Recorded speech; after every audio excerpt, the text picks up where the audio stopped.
jina Toma. Na ukweli wa mambo, kijana mwenyewe pale hivi walikuwa wanabonga na budake kutumia walkie-talkie area zenyewe hizi. Na ukweli wa mambo, budake pale hivi kijana kwa jina Toma alikuwa yuaenda masafa na ambayo alikuwa ni marefu zaidi.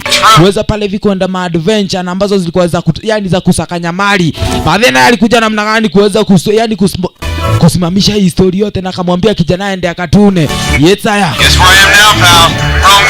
Ilikuwa ni mazoea. Baada ya kila mwaka lazima buda angeweza kumpigia kijana ili at least aweze kumjulia hali. Mwanzo alikuwa yuaenda masafa. Yani nyakati na ambazo hata hakuwa anapata muda wa kuweza kupatana na kijana yake ukilipenda. Na angeweza kukosa kupatana na kijana yake, yani kumpigia kijana yake, alikuwa anahakikisha ameweza kumtumia souvenir ama ukilipenda zaidi zawadi fulani na ambayo ingeweza kumtuliza kijana hadi waweze kupatana na buda area zenyewe hizi. Asante sana.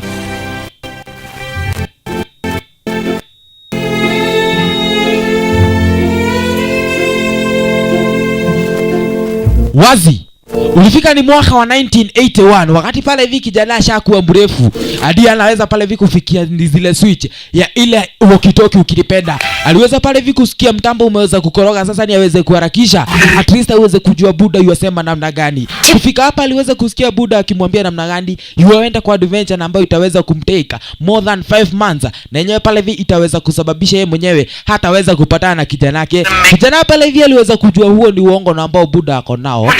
These are hard to find,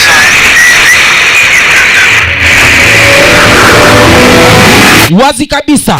Baada ya miaka 30 kijana mwenyewe hata yeye amekuwa mkubwa, na sasa hata yeye mwenyewe ako na familia, ingawaje asha divorce na bibie kwa muda wa miezi 6 wa sasa. Lakini yeye mwenyewe pia baada, kwa sababu ya leo hii kulikuwa ni birthday ya kijana yake kwa jina la Bobby. Sasa yeye mwenyewe aliweza kumpigia kijana na akaweza kumdanganya kwamba hata yeye mwenyewe utakuja masaa za jioni. Na anajua vizuri zaidi hata aweza kuenda. Alikuwa na kairetu fulani hapa alikuwa yujuka kwa jina Pipingwinza. Ndio mwenyewe pale vile alikuwa ni assistant wake. Mwanzo mwenzetu alikuwa ni mwana entrepreneur. Kazi yake ilikuwa ni kutafuta opportunity. Alikuwa ni mwana opportunist ukilipenda. You can go in. Mr. Popper, sorry to waste your time, but I changed my mind. I'm not going to sell. Wazi aliweza kufika upande wa pili hapa kwa ile kampuni na ambaro walikuwa wameitwa. At least aweze kuona kama wataweza kusaidiana yani kifikra. Kufika hapa aliweza kupata Kamzai hapa ameweza kujam na ameweza kukataa ni ile offer na ambayo mwenzetu alikuwa ameka mnayo. Kamzai yuko juu kwa jina Mr. Franklin ukilipenda. Mwenzetu aliona namna gani umekata offer yetu haina noma. Lakini ghafla aliweza kuona merikebu fulani na ambayo ilikuwa ni toy hapa. Akaweza kumuuliza Kamzai, unaweza taka kuweza yani kutumia merikebu kupitia upande wa pili kule juu ya maji uelekea side za Afrika. He had some stories. Like that storm off the Horn of Africa. The Horn of Africa? The Horn of Africa, si ndio? Naweza taka kwenda upande wa pili kule. Lakini mwenzetu yamwambia namna gani upande wa pili kule? Afrika kuna kuwa na mahuela ambazo huwa zinakula msee. Modo wa dhakona utaweza kutafunwa. Elewa sasa Kamzai alikuwa ameshakataa story zake. Lakini sasa ameweza kutafuta plan B. At least akaweza kumuingiza box. Washa fan. Mbio kisha na maana. Kamzai pale vini aweze kupigwa hadi na maji manze. At least aweze kufanyani kusikia busy kopo mawe. Wazi kabisa. Kamzai lazima pale vile aweze kutafuta ama pale vile kudanganyiliwa aonekane kama ataingia box. Fungusha mtu bingirisha mtu kama Santuri. Oh my god. Manze Kamzai umeweza kukaa fomu. I can't be. Lazima pale vile kuhakikisha utafute venye na ambavyo utaweza kuishi area zenyewe hizi.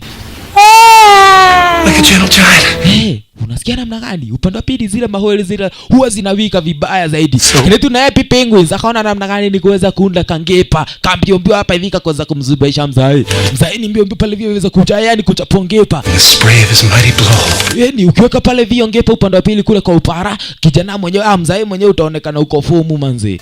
Mzai aliona manzi hawasi ni kama amekuja kuniundia siku, lakini haina noma. Wenzetu waliona wamemaliza story. Sasa ni wangojee venye Kamzai ataweza kufikiria. Kaanza kuchomoka. Wewe hamfai kuweza kuchomoka. Ni kama pale hivi nimeona uko na kitu na ambako kanaweza tusaidia. Na mara hiyo mwenzetu waliweza kujipata kwa board member ya hawa wasee wakiwa ni wote kiujumla. I'm getting older and weaker till it has that funny smell. Starts driving around all day with the left turn signal on. Franklin, or will it be reborn? Na ukweli wa mambo ameweza kuitwa hapa kwa sababu elewa wanajua mwenyewe ni opportunist na wanajua vizuri zaidi wanaweza wakamtumia waweze kugain mambo hapa. Alikuwa pale hivi na Come on, guys. kibana fulani hapa, Mr. Franklin Poppers Baba, yeye pale hivi ndio msomaji wa hii story ikiwa ni yote kijumla. Yakwera ni otiro ndo itagio gwika Mozesi, kila kitu na ambacho ninaweza nikafanya ili zenye hizi nja kuokolea. We had a feeling this was coming, Bob. We saw them. Nilikuwa tunajua tu utakuja na huu puzi Mr. Poppers. Tafuta kazi nyingine, yani story nyingine ya kuweza kufanya. Na sijui kama unaweza yani sijui kama umefikia wa kukalia hicho kitu na ambacho unataka kukalia. Tukabego ikaradhe, usikalia hapo, kuna kitu moja na ambacho tunataka kukupea. Task moja tu. Kama pale hivi unataka kukuwa member wa hii kampuni, lazima uweze kuhakikisha umeweza kufanya kazi moja tu. Manzi hata muweze kuniambia niweze kubadilisha New York iweze kuwa Washington DC, ninaweza nikafanya hiyo story. Lakini aliweza kuambiwa hapana, kuna hoteli na ambayo inajulikana kwa jina Tehran Tehran of the Green. Estate yenyewe tunataka uweze kununua na ununue na jina la kampuni. Tehran of the Green. Mfetu aliweza kushangaa. Okay, haina noma. Mimi mwenyewe nitaweza kuhakikisha nimeweza kupata ni ile estate. Unaona kama utaweza kufanya hiyo story? She's gotten 1,000 offers, turned them all down. You've got one shot. You think you can close it? You think you can do this? Ai, msaya tujaipatana. Mimi hiyo kazi huwa nafanya hata nikiwa nimelala. Kaida kanani. Mimi mwenyewe ni yule mzee na majioni. Do you make sure the kids are ready? Yeah. Naweza kuelekea upande wa pili manyumbani. Elewa, msimu wa wa kusherekea birthday ya kijana kwa jina la Bobby ulikuwa umekaribia. Mzee wetu sasa, elewa, nimekufahamisha alikuwa amedivorce na bibi hapa. Sasa kufika kwa bibi aliweza kupata wife huyu kijana kwa mjamaa kwa jina Niki. Huyu naye pale vile alikuwa ni timu afisi, alikuwa ananyemelea bibi mwenzetu. Kawaje pale vile mwenzetu alikuwa ameachana. Please look away. Hebu angalia kando, wacha kuniangalia hivyo. Wacha basi yenyewe nitaweza kuangalia kando. Aliweza kuingia upande wa pili kwa keja, akaweza kupata Bobby. Kama jitayarisha hapa hivi kanacheza kama Messi. Mimi manze buda naweza kunga pena nyingine muenda. Manze familia zo. Hey, Papa. Greetings. Say hi to Rick. Yeah, he hugged me 3 times. Felt like an endangered sequoia. Come on, we've only gone out a couple times. He's a keeper. There is nothing wrong with a man who recycles. Right. Aliweza kuingia upande wa pili kwa bibie. Kufika hapa akaweza kuambia namna gani huyo jamaa kwa jina Niki anaonekana ni mzee mzuri, ingawaje pale hivi kazi yake ni kuweza kukatakata maua area zenyewe hizi. Anaonekana anaweza kufanya kazi poa. Yes. Bobby yako wapi sister yako? Cooper Keegan.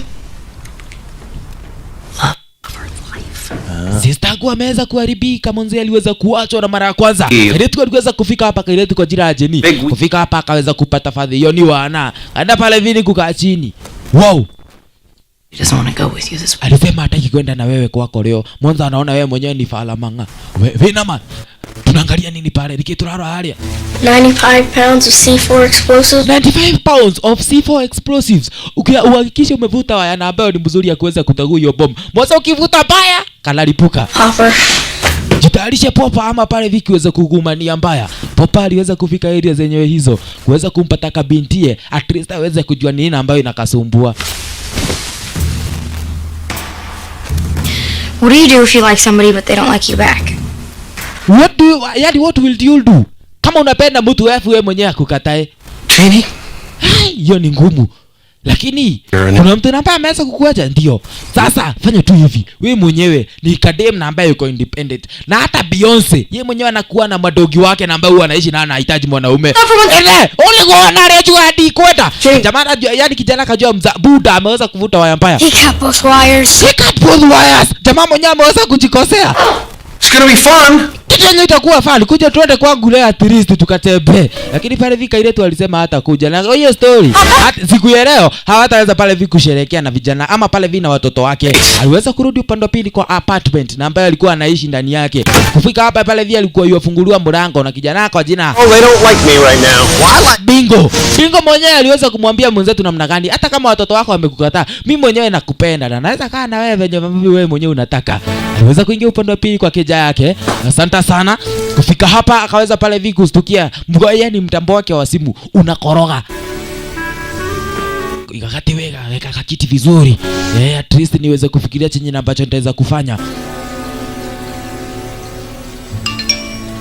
Aliweza kusikia kuna message na ambayo imeweza kuingia kwa phone yake. Sasa ni aweze kuisikiza yenyewe inasema namna gani. It's about your father. So where was he, Reginald? Selling ice to the Eskimos.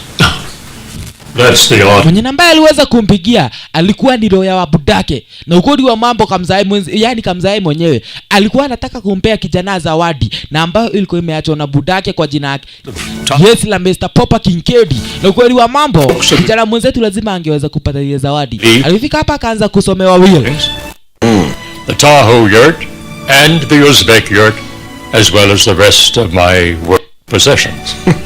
To my little Tommy, I've sent you a souvenir. I've sent you a souvenir. Na yenyewe pale itaweza kukusaidia zaidi. Itaweza kuwa inakubamba kila saa na wakati. Lazima uhakikishe umekana ile souvenir kabisa. Zetu aliona sawa. Buda anaweza kuwa kuna souvenir na ambayo ni ya haja.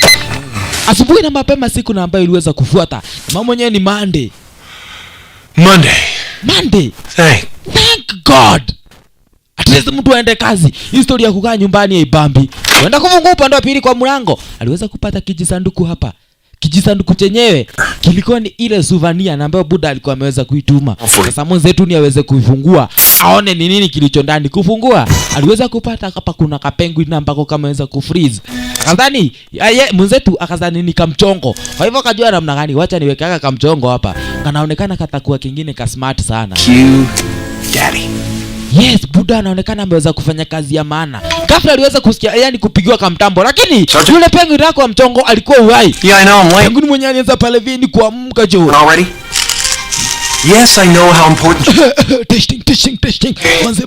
Manze. Kujifungua upande wa pili mbio hivyo. I don't know. Tell her I was poisoned by a porcupine. Mzetu alina yake zidi kuongea na mtambo aliweza kushtuka. 4. Penguin nimeacha hapa imeenda wapi? Asi? Ghafla aliweza kusikia kakiwika upande wa pili kule nyuma. Asi, goja. Nataka kuniambia hapa kuna kitu na ambayo iko uhai, goja. Na leo pale hivi kwa hii apartment ya wenzetu hawakuwa wanaruhusiwa kukua na pet. Be back. I'll call you back. Wacha nipapane na ile shida na ambayo imejileta hapa. Penguin yenyewe iko uhai. Wacha niweze kuikaribia nijue ni nini ambacho iko ndani yake. He sent me live penguin.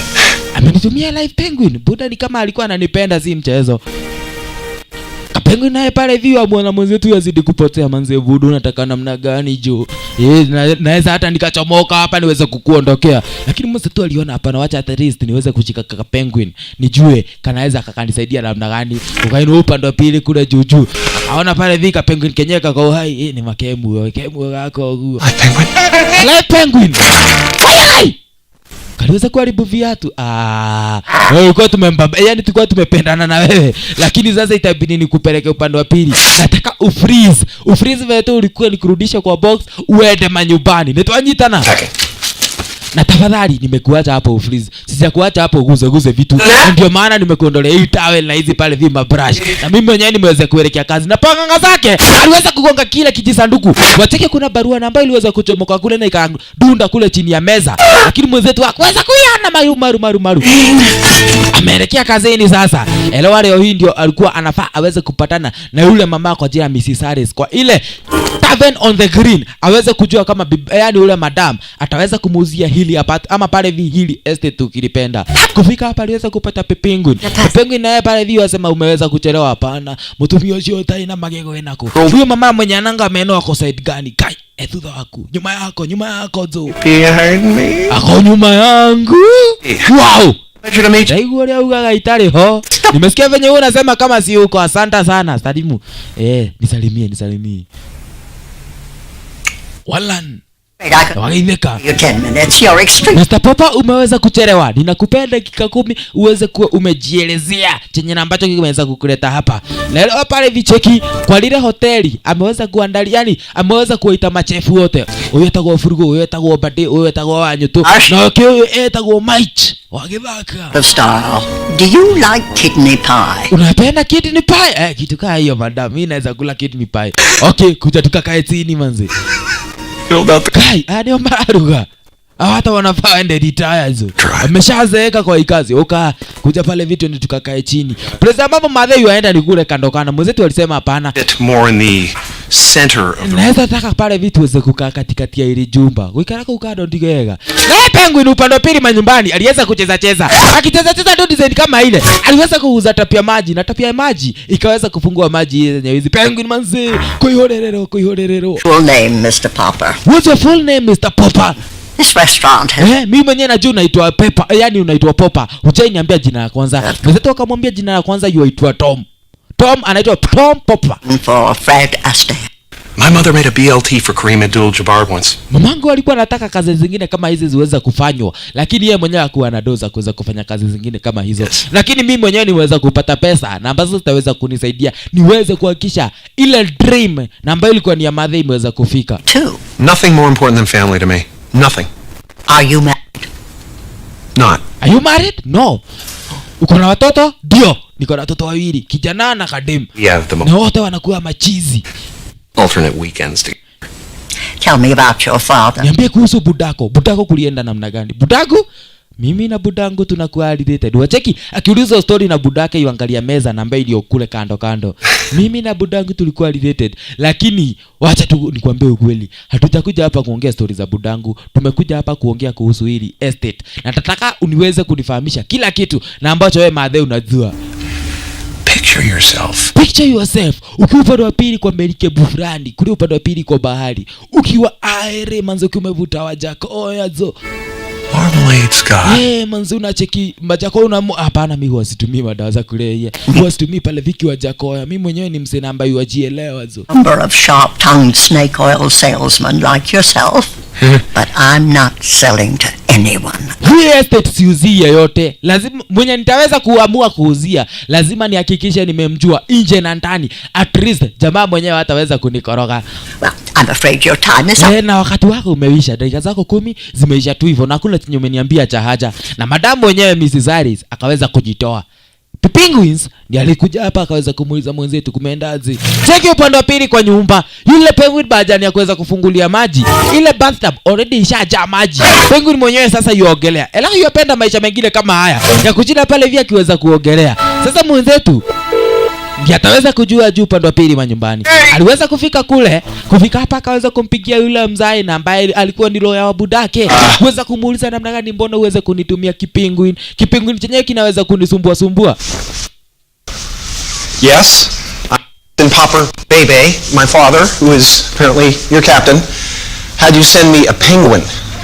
You like penguin? How could you say, yani send me a penguin? Aliweza kusikia penguin wake akiweza kuweka upande wa pili kule juju. Ikabidi sasa ni aweze kuelekea kule. Na akasema kesho aweze kuletewa boxi na ambazo ataweza kumtia huyu penguin apelekwe kwa zoo. Mwanzo yeye mwenyewe hataki kukaa naye. Kufika hapa network ni kama inapotea. Ikabidi ni aweze kurudi kule kando. At least aweze kuongea na ile simu poa. Wacheki. Kwa ile jumba na ambalo alikuwa anafungua, penguin already ashaogelea. Kumaanisha namna gani maji yashajaa kule. Mwenzetu naye anasema namna gani kesho muhakikishe mmeniletea sanduku la kuweza kuweka yule penguin na dire doli mo. Na kama mtaweza kuniletea mjue mimi, yani mjue huyu penguin ataweza kudedi.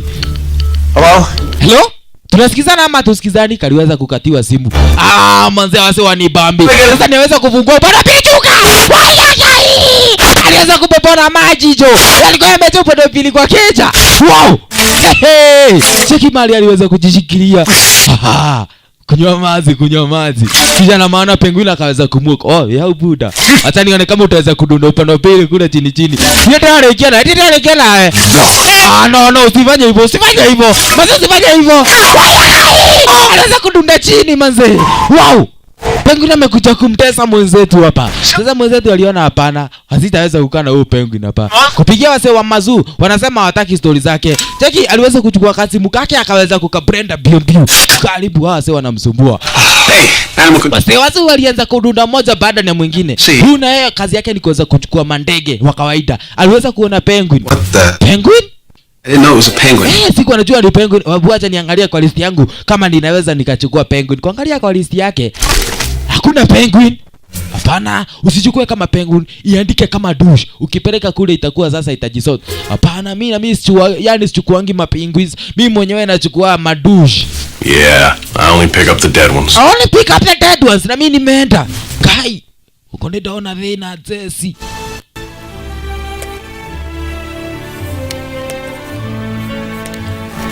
Wow. Nyakati za majioni aliamua ni kutafiti kuhusu mapenguins. Penguin naye pale vio mcheki mwenzetu yashinda huyu jamaa analala namna gani. Manzeni nyakati za usiku na jamaa baada aende kwa bed. Analala hapa kwa kiti ngoza. Cheki kumkaribia. Hii na gitoro titheru. Ngoja huyu akikataa kuamka kesho asubuhi atajiwa ajui nyakati za ngware. Mwenzetu sasa nyakati za Afrika mwenzetu aweze kuelekea kazi ni kama hataki kuamka. Penguin aliona hapana.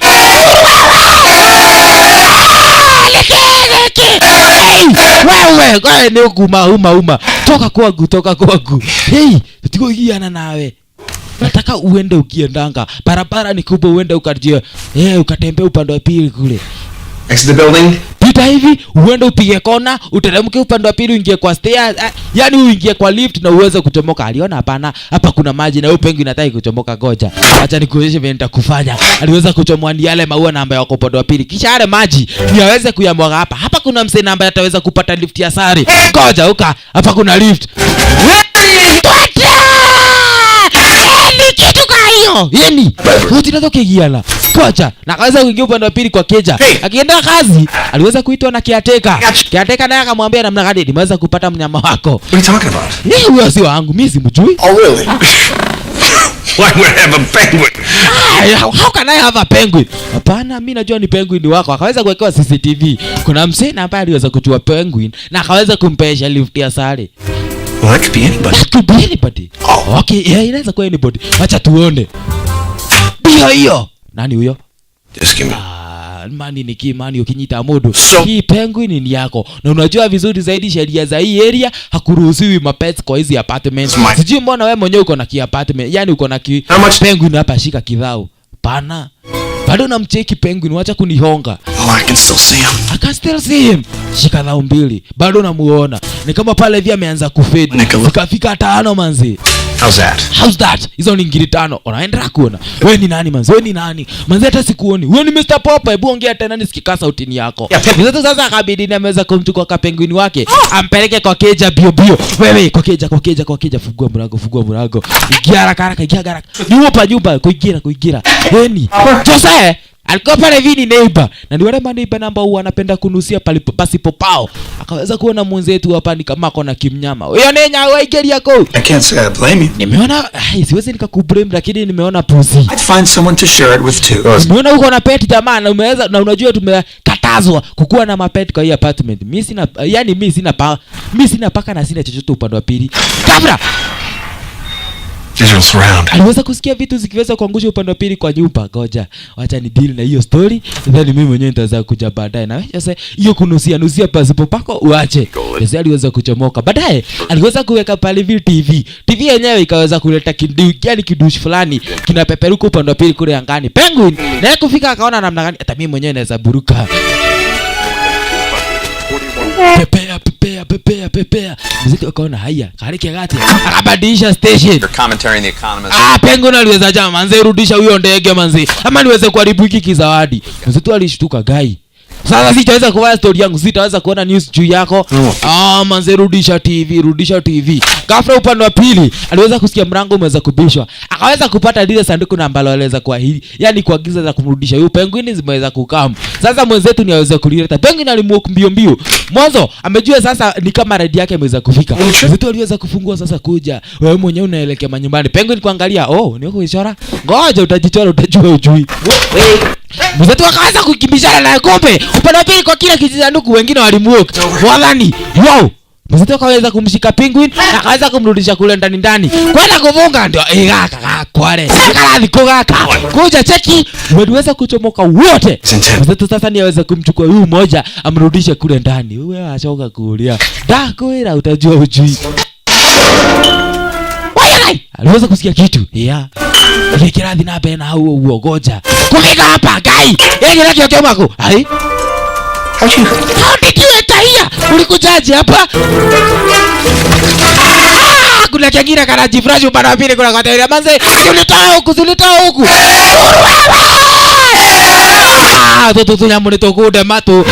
Manze ini wana. Wacha aweze kuchomoka hapa. Aliweza kujipata ako na kanasari. Cheki. Wale mapenguins ukilipenda. Mapenguins wote wakiwa 6 kiujumla. Wengine na wao wanatembea upande wa pili kwa stairs. Wala hapa batiri hata hao. Ulipanda wapi aje hapo juu? Nyai ndio chai. Upande wa pili mlango umeanza kukorogwa. Mwenzetu lazima ahakikisha mapenguins haonekani. Aliweza kutafuta mchele. Mzee kujeni mkula mchele manze. Kuweza kudanganyilia kisha na maana kwenda kwa upande wa pili kwa mlango aliweza kupata. Wenye wamemuoka. Yani ni bintie, kijanake na bibi yake.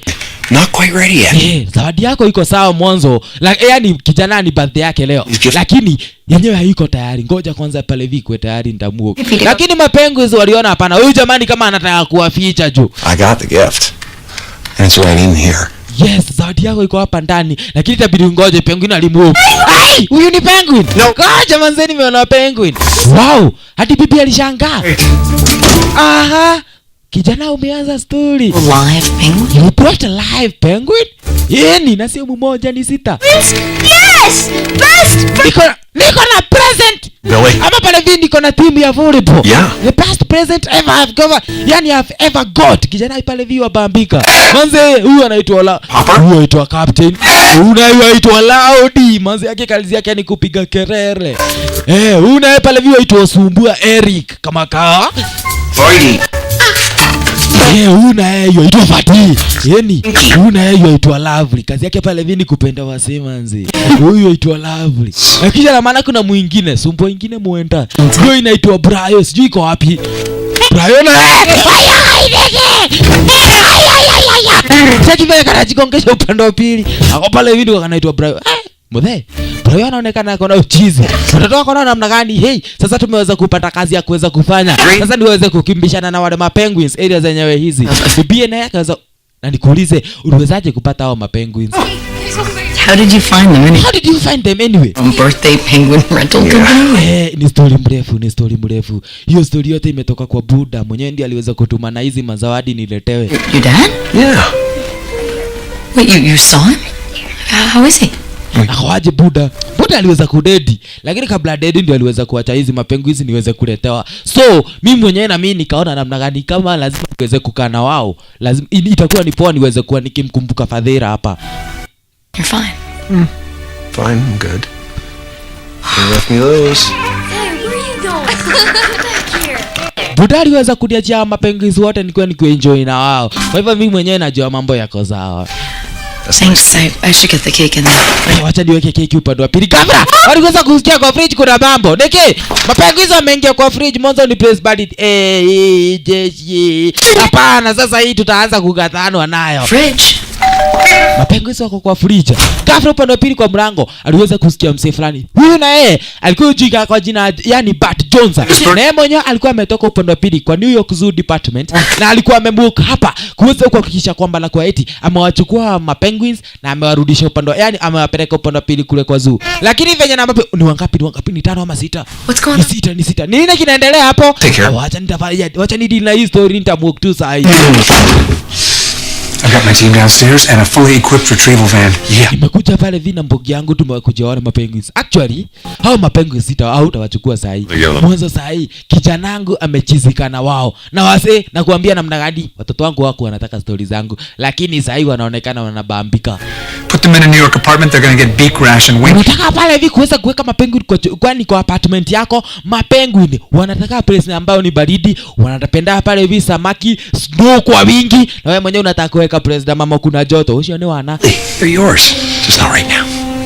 Go ahead. Wacha nitakupigia simu nikitaka pale hivi uweze kuwachukua. Mr. Jones naye aliona namna gani wacha aweze kuchomoka, lakini He's got 6 of them and they're Gen 2s.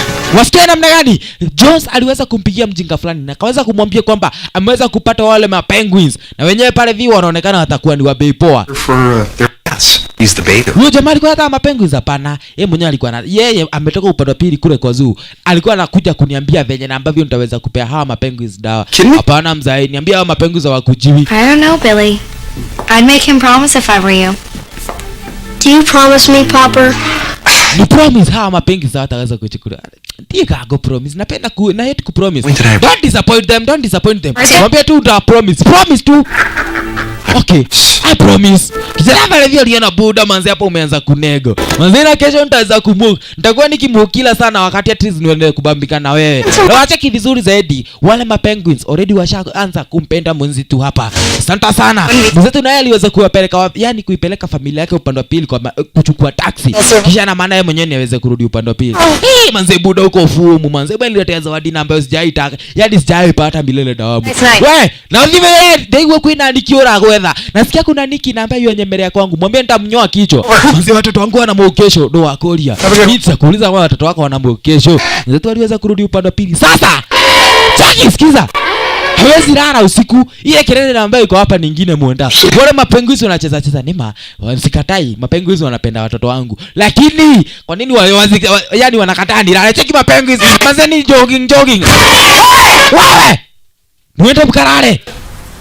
No, shut up and go to sleep. Shut up and go to sleep. Ama niweze kuwakatakata nyinyi wote ni waue. Na ihenya. Hadi mnikiuko. Na manze ka 6:30 kakigonga tu hivi. Mwenzetu wako on. Cheki. Sasa aliweza kuambia mapenguini wakuja walale. Bedi ikageuka ikakuwa yake na mapenguini. Cheki. Manze. No gome. Mapenguini na waki na Brian wananguka upande wa pili kule nyuma. Aliweza kukujia kachai hapa. Na leo pale via yuko sura akona wale mapenguini. Wamemuongoza mbio. Seriously. You used to live in a wall. Waliweza pale hivi kufika place ya mama mwenzetu wewe picha mziki. Aliweza kumwagisha yani aliweza kumwagiliwa kahawa. Wewe ndio ana leo. Kisha na maana captain aliweza pale viku kuja kubonyeza remote. Mwanzo alikuwa ameona mwenzetu akibonyeza remote yenyewe inaleta cartoon. Sasa aliweza kumbonyeza remote ikaweza kuleta movie ya DJ Deeds. Mwenzetu akashangaa haya. Mwenzetu pale yani wajinga wenyewe wameanza kwenda kujiangalilia movie upande wa pili. Kumbe ni movie yake Charlie Chaplin. Alikuwa amewashikisha upande wa pili namna gani? Mwenzetu akaona hiyo ni plan poa. Kama mapenguzi wanaweza wakatulia hapo kwa tenje ama pale hivi kwa TV wakijiangalilia movie the whole day. Mimi mwenyewe nimeonekana nimejua venye nitakuwa nikifanya na wao. Na akaweza kuelekea upande wa pili kazini akiwa amewaacha wale mapenguzi wakiwatch TV. Hey! Mr. Proper, ninasikia kwamba uliweza kwenda na ukaweza kuhegeshana na yule madam kwa jina Mrs. Harris wakati ulienda kumtembelea. Kuhusu ile yani kuhusu kununua ile hapa ama ile estate yake ukilipenda. Lakini pale vikali yetu waliusema namna gani? Tumeweza kupata chance nyingine ya kuweza kupatana na yule mama. Mwanzo kuna party ambayo inakuja hivi karibuni. Na sisi wenyewe tunahitajika area zenyewe hizo. In character. Somebody like Jimmy Stewart. Tulieni manze, tulieni. Niliwaambia kazi yangu nafanyaga mdogo. Na lazima nitahakikisha hiyo estate tumeweza kuibai na jina ya kampuni. Nimwonyita kuumuti kanyageni kama wewe manze mchele uishe maji. And until we get him, you can keep your name off my marble slab. Yes, niweze kufanya kazi ama tuweze kutafuta mzee mwingine. Moti yethe todo mogo ikaki. Shinda ukiongea tu hapa matope. Ikiadwa marauga. Waza pale vitu tunaweza kudili na wao. Kairetu na elewa mwenzetu alikuwa amemfahamisha kuna mapenguins ambao wako kwake manyumbani. Sasa Kairetu aliweza kuwa ameandika barua fulani na ambayo ataweza kuituma upande wa pili kwa zoo ili waweze kukujia wale mapenguins. Akisema kwamba wale mapenguins yani wanamsumbua mwenzetu Mr. Popper. Mwenzetu aliweza kuitisha ile karatasi. Uncanny tracking ability. Hapana, mapopa yani mapenguins wenyewe wanisumbua sahi. Walikuwa wananisumbua lakini sahi inaonekana wanapendana na watoto wangu. Wewe ulimo wako gate ni rato mabarua eno, hiyo ni upuzi. Cold enough for you? Glad you're comfortable. Out! Hey! Alikataa pale hivi kuweza kutuma ni ile barua. Upande wa pili jioni aliweza kukuja na samaki hizo. Ni kuweza kuwatuliza watu ama pale hivi kuwatuliza wale mapenguzi. Watoto waliweza dunda inadi. Kufika hapa waweza pale hivi kupata. It's not bad if you keep moving. Buda pale hivi wacheza na wale mapenguzi. Ule msimu wa winter ushafika already. Otherwise I get wig mage. Dad, are you okay? Dad uko fomu? Niko poa, mimi niko poa zo. Mimi mwenyewe nacheza na mapenguzi. Na leo anawaheta wa mapenguzi. Jo ile kelele ambao wanakuanga nayo. Yeah, maybe they are a little cooped up in here. Waliona hataweza kukalia yani kutulia upande wa pili kule kijani. Waweza kuelekea upande wa pili uwanjo. Treat waweze kuona kama wataweza kutulia area zenyewe hizo. Mapenguzi nao wanaambia namna gani waseni mweze kujichomoazo ama mweze kukuliwa na mawili. Kaletu na hapa anaonekana akona ma stress zake. Mapenguzi waliweza kushtukia dushi. Dushi yeye mwenyewe akaweza kuburuka manzena yako na mabawa. Kapteni yako na namna gani manzeta mimi siku moja nitaweza buruka. Hata mimi nitaweza buruka tu tusekai. White envy? Unaona kama utaweza kuburuka? Hiyo ni wana. Wewe mwenyewe uko na fins, hauna mabawa. Hiyo ni upuzi na ambao uko nao, huwezi ukaburuka. Fish than fowl. Tawirore. Manze buda huwezi namba tu hivyo. Buda kama tucheze, mbona unataka kujikaisha hapo chini? Oya, wacha pale vini kama tucheze. Come on, Jenny kuja hata wewe tuweze kucheza. Mapengi na wako na gani, hata sisi tunaweza cheza boli. Kaletu aliweza kukataa kwenda kwa ile game. Sasa cheki, upande wa pili lika game kama ni na Man City. Cheki kina Haggard. Manze mbio tu. Chenga la kabila. Manze twende tukiendaga tu. could be a yellow card. Kama washikisha upande wa pili kule. Kijana maana kijanani ya goal. Hapa Levin ndiye defender upande wa pili aliweza kuangua ka ball. Wow. Kaliweza kumkujia assist upande wa pili. Buda alianza kumchochoka ile tu manzi ati kwa sababu ni academy sizicheza game na wanaume zo wataweza kunyangamiza. Hiyo ni wanana ambao uko nao. Chukua ball na kuja kucheza. Kadetu akaona haina noma. Acha mimi mwenyewe ningeuanzo. Yekugageti thaka na ni wana. Aliweza kupatikana moja jo. Haya unakiona kwa navyo leto kwa jeshi. Walande. Manzi. Kwa upande wa pili majioni nyumbani. Walifika hapo pale vile wakapata kiatika yuko kai na kiatika yuko hapa sinikunoma. Lazima tu wadai upande wa pili kwa keja. Cheki waliweza kupata na kiatika zumunzi. Juzi liweza kunipea dhao tano ni kwa sababu liko na penguin moja. Saa hii naona penguin 6 manzi. Unafauni chote.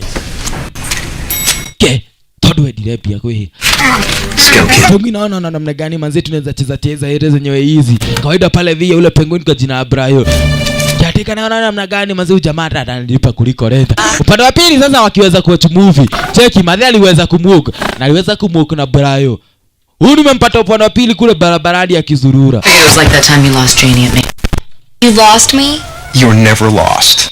I simply failed to maintain visual contact. It was less than an hour.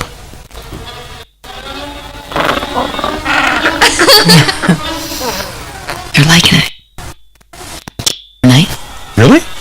Yeah. Cool. And Rick and I are celebrating. You got the grant. Yes.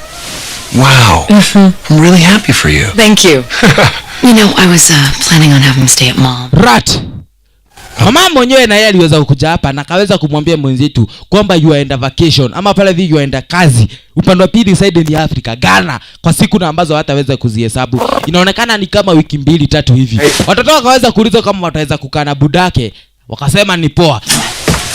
Sasa mamani aweze kuaga watoi. At least ndio aweze kuelekea nyumbani. Mwanzo kesho.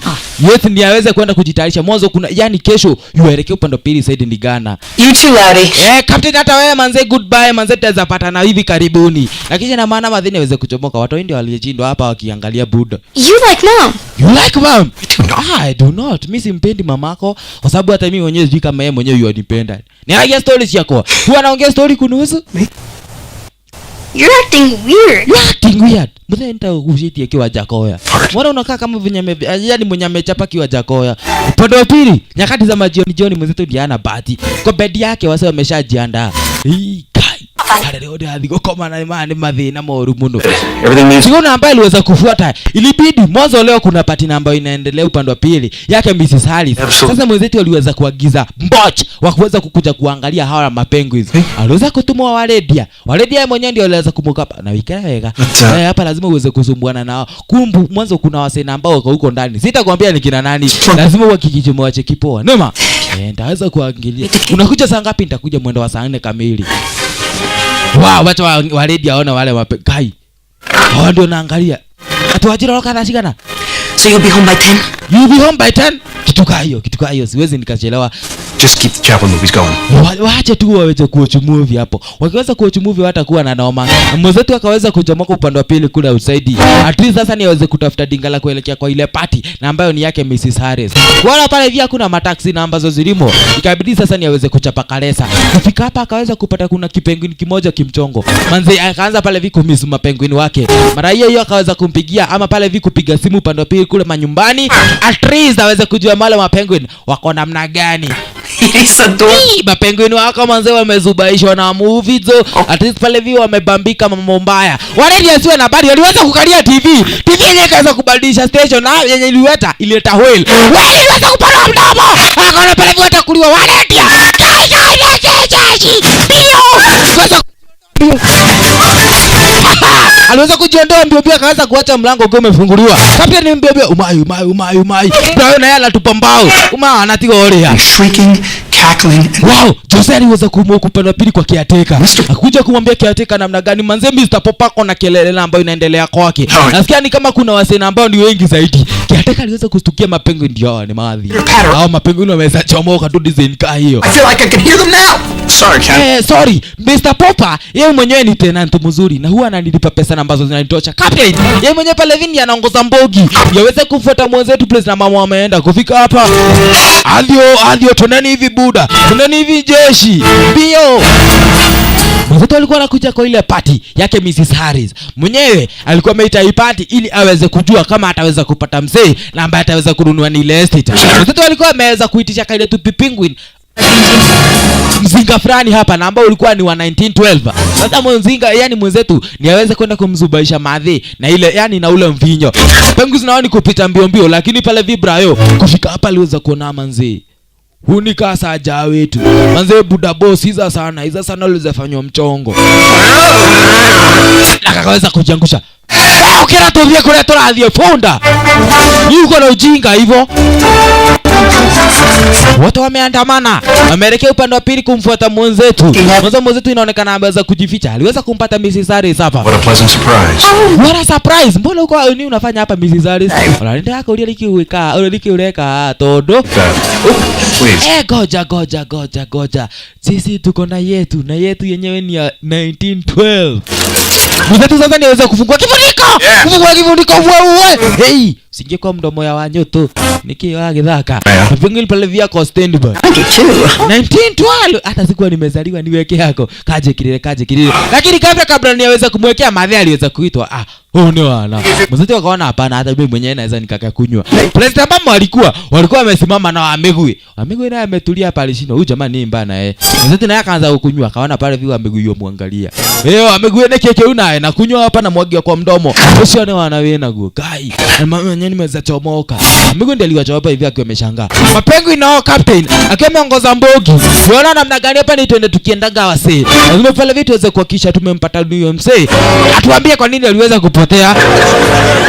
Mwenzetu na yeye lazima aweze kuhakikisha amemfuata Mrs. Harris. At least aweze kumconvince aweze kumuzia ni lile estate na ambao aliko yani akona haja nalo kwa sababu hilo tu ndilo linaweza likamruhusu kufanya kazi kwa kampuni yake yani Mr. Franklin ukilipenda. Lakini maadhi yosema hapana, wewe jamani niliona wewe mwenyewe hauko potential kuweza kufanya kazi kwa ile yani kwa hii estate. Kwa hivyo niliweza kutafuta mwingine. Mwenzetu aliweza kuona wale mapenguzi wake. Wapenguzi nao waliweza kumcheki mzai. Wewe uko hapo, wacha tu tukimwokingi cheki. Paja na bavyo pale vizi napanda upande wa pili kule juu. Mwenzetu aliona hapana manzi. Madhini unaigua. Kuna tu. Upande wa pili kule chini venye ndani venye inabamba. Tuteremke upande wa pili tukadanzi. Ine matoi tukaine kuna. At least pale vika taweza kutubamba. Upande wa pili kwa elevator bio. Mwanzo pale vi mwenzetu yani yu amharakisha madhi. Ndio maana hawa mapengo zasikuwa amemfikia. Mapengo nao amemwokbio. Manze mbona unatufungilia upande wa pili kule nje. Lakini sisi wenyewe tunajielewa. Wakizuni kuzurura aliweza kupata na furuko na yeye alikuwa amebeba maji ikamwagika upande wa pili. Captain akakumbuka namna gani tunaweza tukapiga simu tondeni wazee. Itende tukiendaga jo. Hapo pale vile kuchafua road. Cheki President mama wanapita kuna wasena ambao ni wengi zaidi. Sasa pale vile wasena wanashanga. Ndio hichi jaji. Upande wa pili nao wazee. Mwani mwenzetu yafuatana na wale mapenguins. Wazee wengine wanafuruaro. Oleriko. Kamzae pale vina yake yotembea. Wewe wapi kutoka viatu. Rudi kwa pili juu. Mtazamo nani kuweza kumzupaisha Mrs. Harris. At least asiweze kuona wale mapenguins. Leke. Kapteni naye amemkumbia kamzae kai. Ndio ishi. Wewe. Wadisa kupata mogeki. Ruka wewe. Upande pili kule underground. Kile tu Penguin ndiye alianza kushangaa. Cheki. Waliweza kuharibu kila kitu. Mrs. Harris aliweza kustuka. Wewe leta uruaro. Manze leta kiatu buda boss. Leta yani kiatu madhera. Yes. Nani umezana kuleta mapenguin? Nimetumia ole. Nilisema aje hapa hakufai kuleta mapenguin. Captain aliweza kumcheki mwenzetu. Yule ndo ule. Mwenzetu naye akaona namna gani hapa nikuweza kujitoa. Mapenguin haya wakaweza kumfuata unyo. Mr. Popper ndiye alikuwa ameleta wale mapenguin. Na no gugaga. Sasa akielekea manyumbani amebonda. Like you, I don't need you, I don't want you in my life. I don't like you, I don't want you, and I don't need you in my life. Ni nini mlikuja kwa maisha yangu? Cheki wote wameinama. Vile kimeumana manze. Lakini Mr. Jones bado yamfuatilia mwenzetu hapa kwa sababu yataka wale mapenguzi. Anajua vizuri wale mapenguzi wana cost pesa ambazo ni mingi zaidi. Na akijua yani anajua akiweza kuwapata, yeye mwenyewe atakuwa ni mzee na ambaye atakuwa na pesa moba. Akwambia wale mapenguzi waliweza kuharibu mambo zo. Sasa ni aimwa pale vini kuweza kuchora mishoni. Anahitaji ama pale vi yuaunda blueprint ya lile estate baada ya kuweza baada ya kuweza kulinunua ataunda nini? Fine. Kairetu tunaye upande wa pili hapa kanaonekana kamejam. Said I'm fine. Hey, I know I blew it before, but Nini Kairetu na umenijamia? Actually madhi yako hapa. Wacha tuende kwa madhi. Mwenzetu aliona hapana. Kairetu wanaonekana kuna chenye ambacho kinamsumbua. Sasa ni aweze kumfuata hadi upande wa pili kule kwa elevator. Ajue Kairetu nini ambacho kinamsumbua. Go out with Brandon Yee. Manze, imagine pale video ndio ameweza kumwambia Brandy waweze kuelekea naye upande wa pili kwa dance na ambayo alikuwa ameweza kunialika. Hiyo ni kunibebaje buda boss? So great, right? Cooper's gonna ask me to snowball dance. Imagine, tumekuwa na huyo boy tangu tukiwa class 3. Na yeye mwenyewe wakati tumefika class 8 ndio anaona niruke. Imagine hiyo sio story pomo. Sasa nikusikiza tu. oh. Who's Brittany again? Who is Brandy? Asibikie muthe. Brandy ni best friend yake Ruth, yani yake Jenny hapa. Wewe mwenyewe unaanza kuuliza maswali za kijinga. Okay Jenny, tulia. Kuna kitu moja na ambacho unafaa ujue. Nilikuambia vizuri, hata Beyonce yeye mwenyewe anakaa na bodogi wake. Hahitajiki mwanaume. Wewe mbona uhitaji mwanaume? Wachana na Jose ama pale vi wachana na Jonte. Jonte mwenyewe ataweza kuona pale vi. Yaani umeweza kuachana na yeye. Na utaweza kupatana na boy namba ni wa haja. Hata mimi mwenyewe nakumbuka nikikatia madhako, niliweza kuwa nasumbuliwa na mademu wengi. Lakini mimi mwenyewe niliweza kuchagua madhako tu. Ni mdheni wa adia wega huo. Haya, wewe na hizo ni advice gani na ambazo unampea mtoto wako swali? No, you know what? Maybe she doesn't want your advice. Maybe she just wants you to be your dad and listen. But what if my advice is amazing? Hiyo advice yangu inaonekana ataweza kuihinda nayo vizuri. Itaweza kumpeleka vizuri zaidi. Just aliweza kufika upande wa pili kejani. Sasa pale vini aweze kuja kuyatema upande wa pili toilet. Lakini pale 30 seconds of Ibela, even 5 minutes. Siwezi hata nikapata sekunde 5 za kuweza kuwa na privacy. Lakini captain pale via hapa yu avimba na mwenzetu. Okay, nataka kusikiza niambie. Jiroli oreda ajigue. Hata mimi nataka nikioleta. Hata mimi nataka manze mwenzetu aliona hapana. This is not fair. Not fair. Mbona mnanisumbua? Asema habari pengo nataka kumwambia nataka kwenda toilet. Here. Unataka ulikuwa unasema hivyo? Ndio hiyo. Twende tukiendaga zo. Is that what you were trying to... Kwa tatu hivyo? Ndio. Mbona na wewe kwa mimi pia. Wote pale hivi sasa mwenzetu ameweza kukaa. Yaya ni kama ameanza kuunderstand mapengo hii. Ni tuendelee. That is some good. Laudia cha pale viku nisumbua akili.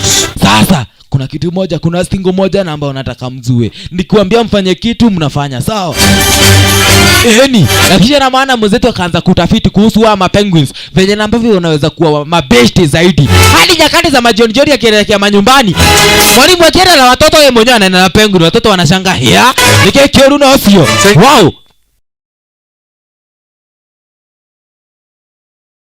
Polarized caps. Right, wacheki namna gani hadi jamaa akiwa majumbani. Nyakati zikifika ni za kuweza kuomba. Anaombea chakula chakiwa cha wote wakiwa wote 7. Mwanzo wako na mapenguin 6, na pale vini wa 7 cheki. Wengine pale viwa wanasumbua na nyakati za majioni akielekea kijani kama kawa cheki akiwa na mapenguin zake. Hata mimi mwenyewe naweza kuwa kapenguin wazee. Acha twende tukiendaga. Jioni ya leo watoto waliweza kufika upande wa pili manyumbani. Mzae alikuwa na stingo fulani na ambayo alikuwa anataka kuonyesha hapa. Asante sana. Atingo yenyewe cheki. Lunge. Step ball change. Word. Kawaida, Brayo lazima aweze kujangusha chini hizo. But he didn't show up for rehearsals. Not mentioning names. Sendi kama wako na upuzi jo. Hapo leo ana mwana wadhiko tole. Aliweza kuona Kairetu ni kama kuna jambo ambalo linamsumbua. Ikabidi sasa ni aweze kumkaribia Kairetu ajue ni nini ambacho kinaendelea. Lakini leo hii Kairetu hajakuja na mambo mbaya, amekuja na mambo mzuri. Mwanzo buda na kuambia namna gani. Johnny aliweza kunitia date jana. Akaniambia ile dance namba inakuja hivi karibuni tutaweza kwenda na yeye.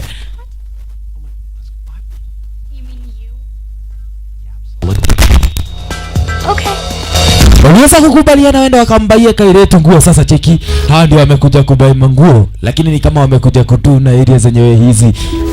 Dad. Kairetu na yake upande wa pili kule ndani kwa changing room. Ana change pale vima nguo akisema zinakaa vibaya. Lakini Buda anamwambia namna gani tokeleze huku nje manze tuweza kukutseki at least tukuambie ukweli. Fine.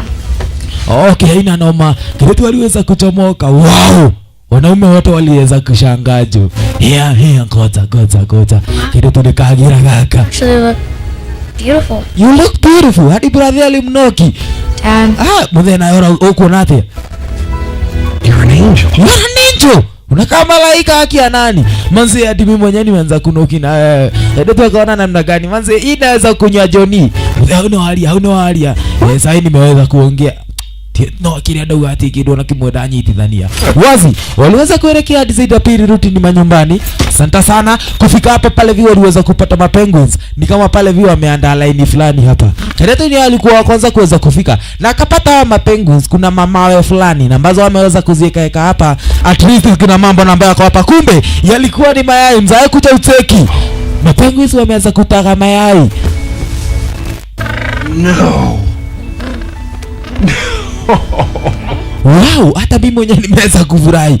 Sasa sisi wewe captain mwenda wapi? Mimi mwenyewe si wastagi mayai. Wacha niende nikienda anga. Kijana naye Bobby kufika hapa alishangaa. Wow. Sasa mnataka kutuambia tutakuwa na machicks ama pale vi watoto wa hawa mapenguins?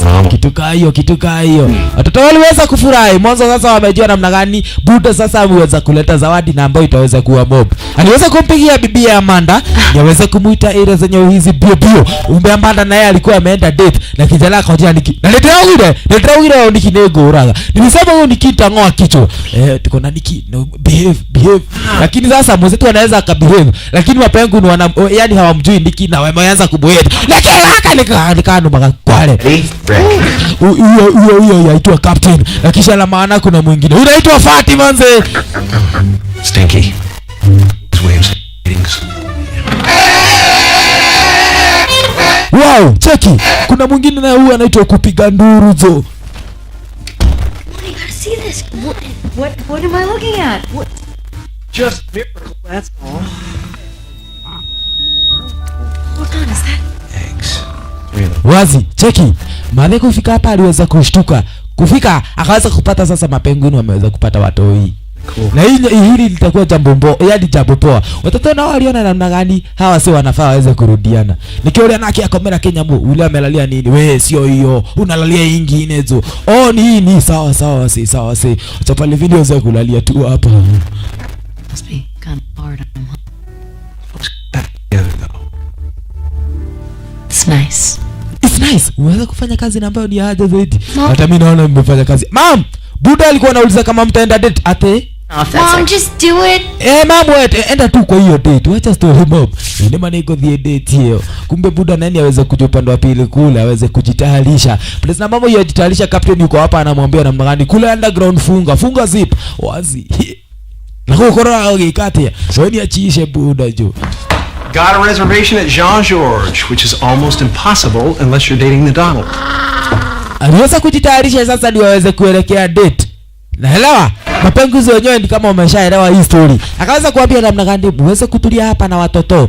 Mimi mwenyewe naenda na ndirudi. Sikai sana. Pepperoni. Na kisha Raman aliweza yani akijitayarisha kwenda date, aliweza kupigiwa na penguins. Akaambia namna gani Mrs. Harris yamhitaji upande wa pili kwa lile hotel ama kwa lile estate na ambaro yeye mwenyewe alikuwa anafaa aweze kununua. Kwa hivyo mwenzetu akajua namna gani hapo sasa ndiye ataweza kumpeleka bibie date. Aliweza kupeleka hizo zenyewe hizo, lakini mwenyewe yuampeleka kwa kare kameza na mpaka mwenzetu yuakahit.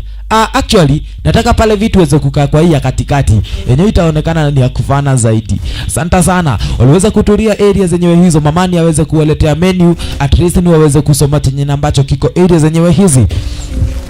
Lakini mwenzetu wa cheki namna gani kuna ile meza bado ya sorora na huku akizidi kumsorora Mrs. Harris aone kama ataweza kumpata. Mwanzo uasikia kwamba namna gani alikuwa anatumia jiwe moja kuweza kutwanga ndege wawili. Bibi ndiye aliyeshangaa. Mbona unaangalia ile meza hivyo?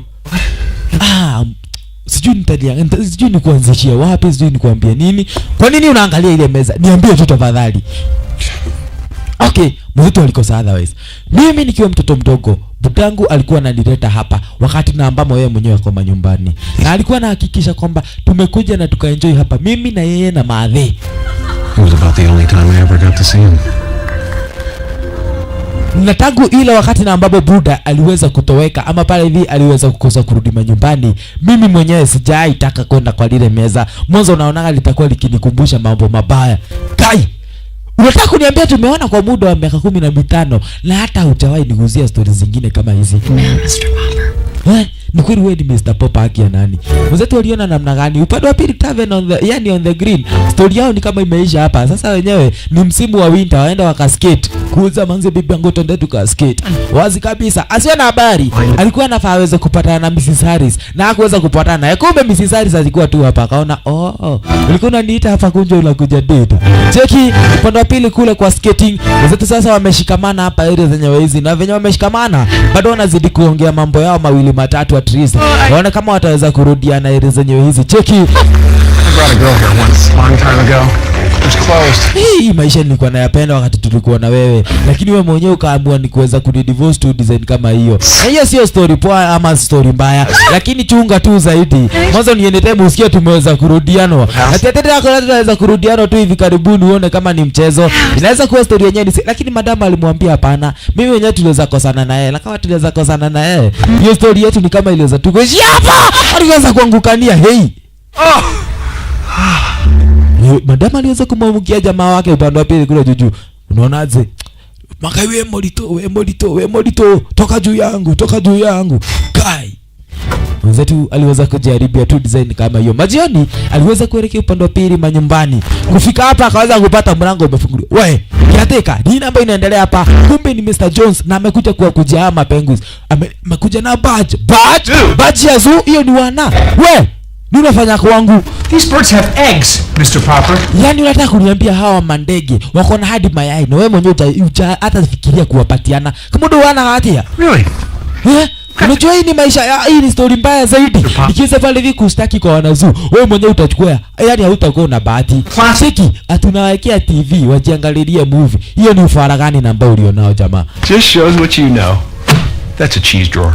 Hiyo ni story na ambao kuna kama wanahitaji ice kuna fridge, wataweza kujiweka upande wa pili kwa fridge. Na nishake smoky. Na nimekwambia hizi mimi na wapeaga smoky ni ufala. Hii ni wewe mwenyewe umeweza kuleta hapa ati ndio uweze kusikiza wasee vibaya ndio waweza kukubali uchukue penguins.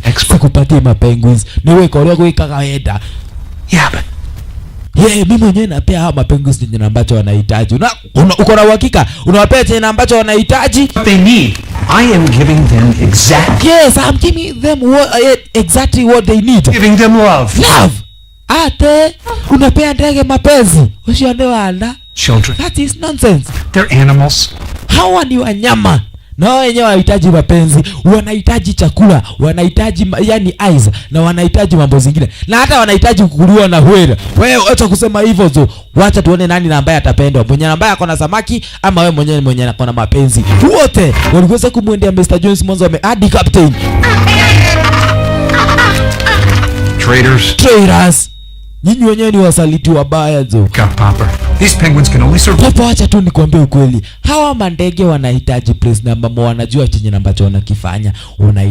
Wanahitaji chakula. Mwenzetu siku namba iliweza kufuata. Cheki, upande wa pili soko. Aliweza kukujia samaki. Ndio tunaye anamuuliza, "Umekujia samaki wa kazi gani?" Ikira umeena wewe acha ujinga. Let's have a plan, Pepe. Ndio ataweza kunisaidia niweze inaitwa tilapia. I smell bleach. Mimi sitaki tilapia, yenyewe inanuka vibaya. Mimi mwenyewe nahitaji omena nje itakuliwa kwa siku mob. You need to procure your promotion. You need to procure yani your promotion, lakini mwenzetu wasema hapana, chenye nahitaji saa hii ni chakula cha wale mapenguins. Kisha na maana upande wa pili kule makejani niweze kupigana yani kuweka eyes upande wa pili. Mwanzo hao mapenguins wanahitaji tu ile eyes ukilipenda. Watoto ndio waliweza kufika ile hizo wakapata Buda ni yeye mwenyewe wa upande wa pili. Ready? Young Gentoos need an ice shelf at 20. Young chances na yani chances na ambazo zinaweza zikafanya tuweze kuishi na mapenguzi ni hizi ice. Ile tu alianza pale hivi mchezo. We madam, uanza kunipiga na ice upande wa pili kezani. Na hiyo ni wanana ambao ulionao. Mnadhani hata mimi mwenyewe siwezi piga mtu nayo? Alianza pale hivi story ni kama mchezo area zenyewe hizi. Kumbe Kenelia neiba wake mwenzetu alianza pale hivi kukuja kutafiti tafiti. Yeye mwenyewe pale hivi alikuwa ni wale wasee ambao huwa wanarukia ama pale hivi wanakimbilia mambo za wenyewe. Hata huwa washughuliki na cheki. Mwenzetu pale hivi anaika Isa na kija na maana anafunikia kailetu. Nimechukua video. Asiona bali mwenzetu na mapenguzi wako kimoja. Ka video niko nako hapa. Aliweza kukanyaga yani kukanyaga upande wa pili kisha kasimu kakunywa maji. Yani, kai, karibu wako ananikagiriko. Nasikia madhako akicall. Nasikia venye simu yako inalia vibaya hizo. I'll be telling the board about this. Nimeenda kuambia kiatika hapa kuna mapenguzi ambazo ziko hapa. Anafaa kutoa area zenyewe hizi. Asante sana. Nyakati za majionjoni, watoto wakiwa wamelala, mwenzetu aliweza kuambusha na akaweza kuambia wakam area zenyewe hizi. Mwanzo kuna jambo na ambalo hataki wao wenyewe waweze kulikosa. Aliweza kupata kwamba mayai ndio yakati yanayachi. Aha. Kisha na maana captain ametulia tu hapa. Angojea tule tutotoni tuweze kutomoka. Hii ni watoto wangu, hii ni familia yangu na hii ni familia nyingine. Cheki. Tuwe tupenguzi tuliweza yani kuyachiwa. Wow. Wote waliweza kushtuka. Manze. Hawakuwa nataraji story kaa hii inaweza fanyika kwa haraka vile. Kumaanisha namna gani wamekaa na hawa mapenguzi kwa muda mrefu. Reminds me of you guys. Sasa tumengezewa tupenguzi twingine tu. Lakini sasa kuna yai moja na ambalo lilikuwa ni lake. Yes, Mrs. Captain. Lenyewe limekataa pale vini kuweza kuyacha. Sasa cheki dorora mambo. Upande wa pili kwa keja yake Mr. Poppers. Yenyewe imegeuka ni kama upande wa pili side ni sketi cheki. Oh, sorry. Watautika kaya tu. Hatia kuugudhana. Wacha kunipiga na eyes. Kina pangu na wao pale vicheki. Kuweza kuchapa upande wa pili madhe kufika hapa alishtuka. Asi? This is coming together, huh? Hata sijaenda siku mingi nimekuja nimepata jumba limeweza kugeuka. Kare huo. I'm still waiting to be a dad, huh? Nini naendelea pale mapenguzi wanasema ili yai itaiki pale viku yacho. Lakini mwenzetu wanaona hapana. Hii yai lazima tutaweza kuyacha. Cross-checking's okay. Toka ataenda ukaskate. Baadaye aliweza kuaga familia yake niweze kuelekea manyumbani. Yes, familia imeweza kuelekea manyumbani ikiwa na furaha, lakini mwenzetu hapa amebonda. Mwanzo kuna yai moja na ambalo bado halijayacha. Na hili lazima aweze kutulia hapa, atulie na kina captain. Aone kama yai yenyewe litaweza kuyacha ndugu mtazamaji. Mwanzo ameshakuwa na mapenzi na ambayo ni kati yake na wale mapenguins ukilipenda. You're falling asleep. Hadi nyakati za usiku bibie yuampigia simu kumbe mwenzetu ametulia tu hapa akiwa amegojea lile yai liweze kuyacha. Bibie na yeye amwambia hapana mimi mwanzo ni kama nimeanza kukumiza lakini sijui kataumana na muda gani.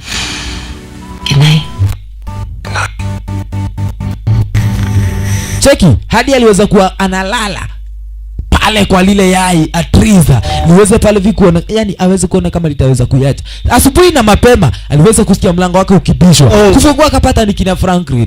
Weza ma tuliweza kukuita tu jana na bado hujamu wewe. Heard anything about the tavern? Tuweza kutumia missed call 7 na bado hakuna hata moja imesikia. Actually nilikuwa na koma niliweza kuingia pepe yani nikwambia Penguins.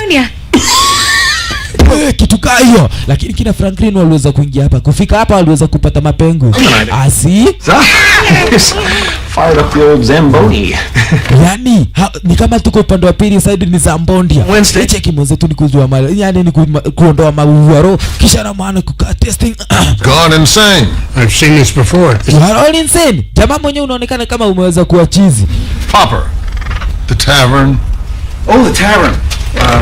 The tavern inakaa namna gani? Roger. Actually the tavern goja. What's Story ya the tavern bado inaendelea lakini itaweza kutupia muda. Wewe Popa, unajua uko na mapenguins kwa nyumba yako? Ninajua zo. Hii story yote naelewa. Mimi mwenyewe sihitaji pale vipi kushinda nikiambiwa. Na mimi mwenyewe ndio nimeweza kupanga hii plani. At least nataka tu waseme waweze kunipea siku kadhaa. Hili yai na ambalo liko hapa likiweza kuyacha, mimi mwenyewe nitahakikisha jumba ama pale ile tavern on the green mmeweza kuipata. Ni hili yai tu ndio lorejigite huko. Kina Franklin waliona huyu jamani kama amekuwa chizi. Manzi, Sir Lady, we've lost him. we have lost him. Popper, you're fired. You're fired. Okay, mwenzetu wako kusema lingine alisema tu sawa. Roger, penguins na alikuwa ni best ya mwenzetu aliboeka. Endeavors, proper. Endelea kukaa na mapenguins wako tuone kama ndio atakuwa akikupea do. Yeye hati na dhina. Mwenzetu naye aliweza kuingia upande pili kwa Google mbio kuweza kuangalia jinsi na ambavyo lile yai lileza likayacha ama pale vile likahacha haraka.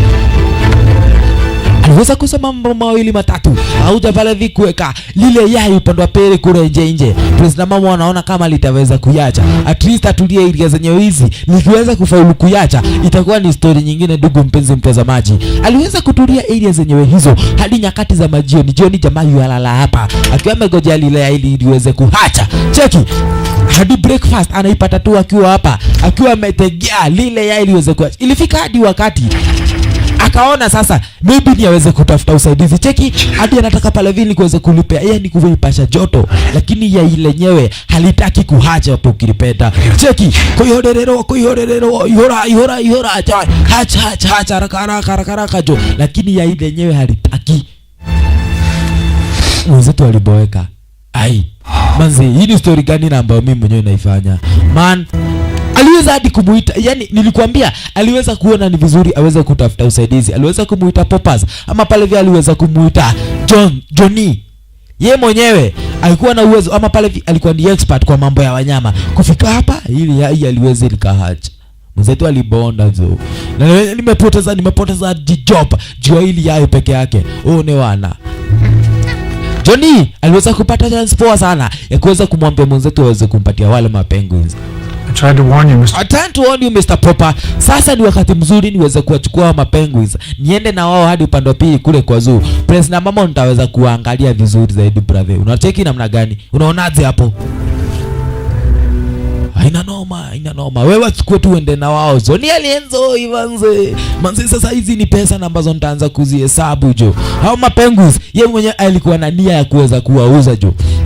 Mwenzetu alianza pale vini kufunga milango hapa kwa sababu sasa hawa mapenguins wameweza kumchosha jo. Ameweza kusacrifice kila kitu kuwahusu, lakini wao wenyewe wameweza kumwaste. Siku namba iliweza kufuata upande wa pili kina Franklin walikuwa wameweza kumtafuta Kenodia. Kenodia naye yasema namna gani mchongo namba unakuwa upande wa pili hapa unaweza kuwa na pate na mchongo wa Liberty. Kafra uliweza kusikia Mr. Poppers. Wasemla niangalia namna gani nini kama umeweza kuona zombie. Mimi mwenyewe manze nasema ngadi na zote ne huwa nafanya.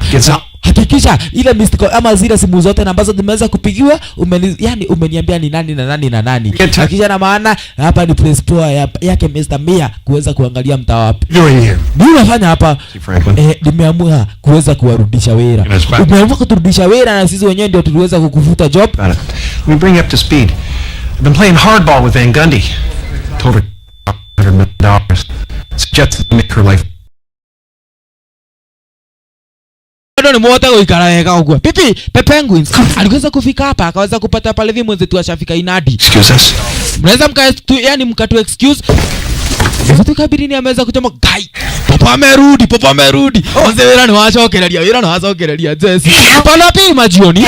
Watoto walikuja kama kawa venye ambavyo wameweza kuzoea kukuja kwa Buddha. Ghafla, kabla pale vya mjaingia huko, kuna kitu moja na ambacho nafaa niwaambie. Nimeweza kubadilisha kila kitu.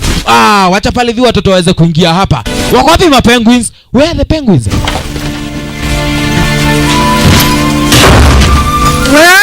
Where are they? Wacheni niwaambie wako poa lakini wako kwa zoo. Place for them. They're probably in an icy pool right now. All the fish they can eat. Full-time penguin. Place na kama hataweza kukosa chakula, hawataweza kukosa kila kitu. Unaweza kuwatuma kwa cage? Mbona ni madoli akili we? They don't feel things the way we do. Tom, I don't think... Tom, mangula amadhe hata usishinde ukimwambia. Huyu jamaa, huyu baba. Mudhe ni kwa kaka wake. Aliguza, alivuta kiwaja kwa yake kikamharibikia. Going to the stupid snowball dance. Imagine baba, kuna kitu moja na ambacho unafaa ujue. Nimeweza kukataliwa na John T. Alikuwa amenita niende na yeye dansi, lakini sasa ameniruka juu. Mwanzo kuna dem fulani na ambaye ujuka kwa jina la Becky na ambaye ameonekana ni mrembo kuniliko. Na watu ndio inawana, wacha tuende kwa room yetu. How about feel something? Jina yake iwe sawa. I feel great. Mimi nafurahi sana hao mapengo hizo wameniondokea. Tunalikia kuandika. Tuliachana na wewe juu hiyo ujinga. Unakuwa na ujinga mingi na ambayo hata haina bia, haina barabara, dei na fara. So wake up. Amanda amuka. Uliniona nikiwa nimelalia wali, yani nimelalia lile yai liliweze kuhatch. Mimi mwenyewe nilikuwa nimelala. Sasa nimeamuka unayokira. And by the way, nimeenda. Na ukweli wa mambo, Nikki ameweza kuexpand ama pale hivi ameweza yani kufanya ile vacation yetu ambayo tulikuwa tunaenda upande wa pili Ghana ikuwa ya miezi 6. Haiko ilikuwa ya wiki 3, sasa ameongezea ikakuwa ya wiki 6. Uko sawa? Ede sawa. Na pale hivi yani Kairetu akaweza kuchomoka. Mwenzetu alibaki hapa hivi akiwa amejam sana. Baadaye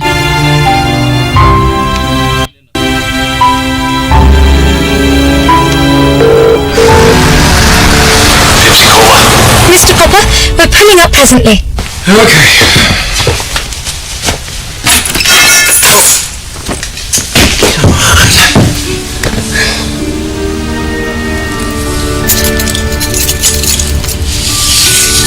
right.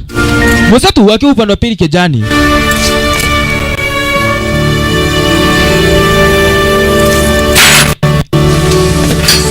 Akiwa ametulia upande wa pili Makejani, aliweza kupatana ama pale hivi kuliona lile barua na ambayo nilikuwa nimekuja na ile souvenir ya kwanza kabisa.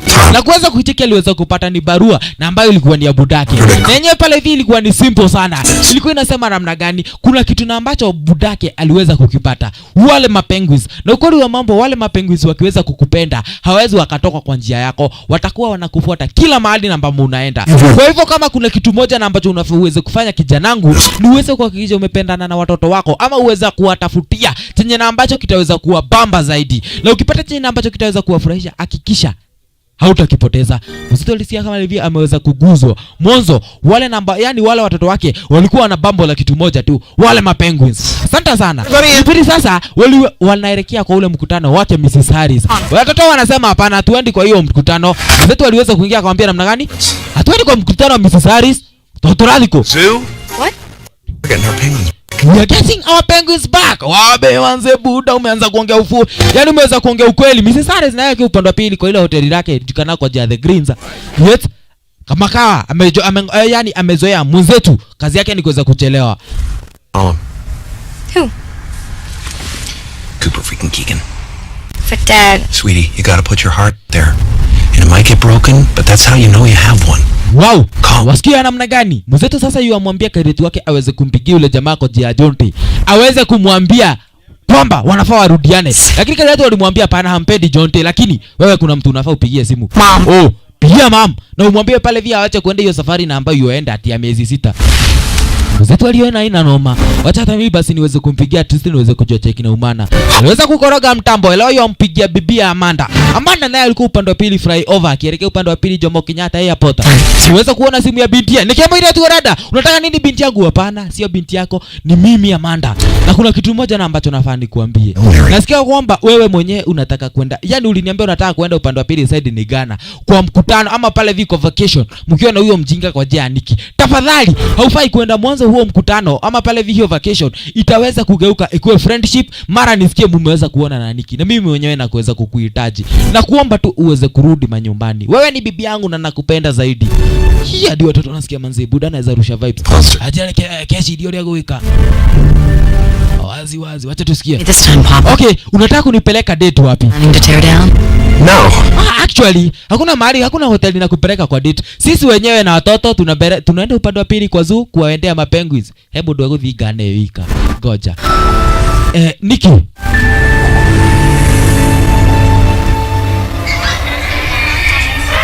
Nikki aliweza pale hivi kuacha do design kama wenzetu nao walikuja upande wa pili kwa lile zoo. Tustukia pale hivi waliona madhi. Manze madhi umemuo. Yaani wewe kinyati na dhina. Mwetu na ni oka. Lazima pale hiyo date tuweze kuenda kama mbaya. Haina noma basi tuende tukiendanga. Sasa wameweza kujia wale mapenguins. Waliweza kuelezea place na ambamo wataweza kupata mapenguins. Lakini wale mapenguins waliweza kupata hapa ni wengine hata hizi ni penguins sio wetu.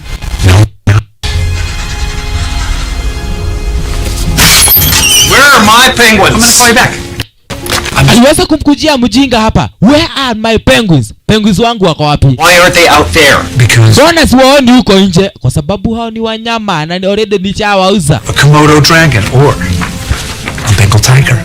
Nimeweza kuuza ndio niweze kupata tiger, niweze kupata nyoka. Mwanzo sina kwa hii zoo hawa wanyama na ambao nakuambia. Hata ukawauza championships. Sure wasn't their farm system. Where are you sending them?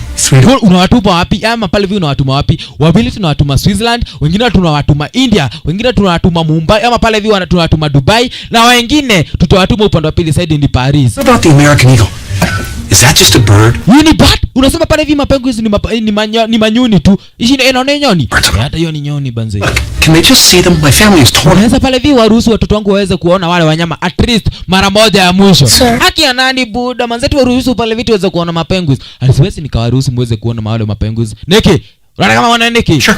Look, Popper, I couldn't even if I wanted to. Kama ningetaka kuonyesha, waonane ningeweza kuonyesha. Lakini washaenda. Lakini waliweza kulia manze louder kama waliweza kuitana manze buda tuko area zenyewe hizi.